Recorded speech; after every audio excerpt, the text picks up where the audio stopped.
Uhali gani mtazamaji wa PMTV Tanzania, karibu katika update za PMTV. Nipo hapa tena kwa ajili ya kukujuza yale ambayo yanatokea ndani na nje ya mipaka ya hapa Tanzania. Sasa ninayo update kutoka huko Israel, ambapo Israel imedai kuwaua vigogo wawili wa Iran na sintofahamu imetawala zaidi.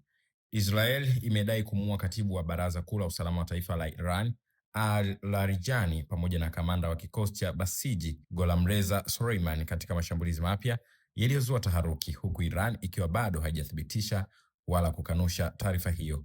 Kwa mujibu wa waziri wa ulinzi wa Israel Katz amesema kifo cha Larijani kimetokea jana Jumanne Machi 17, 2026, akidai kuwa ni pigo kubwa kwa uongozi wa juu wa Iran katika vita vinavyoendelea.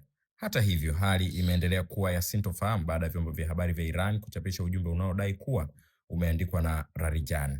Ujumbe huo uliowekwa pia katika kurasa zake za mitandao ya kijamii uliwakumbuka mabaharia 84 wa Iran waliouawa katika shambulio la Marekani dhidi ya meli yao katika maji ya kimataifa, bila kuthibitisha moja kwa moja iwapo kiongozi huyo yuko hai au la.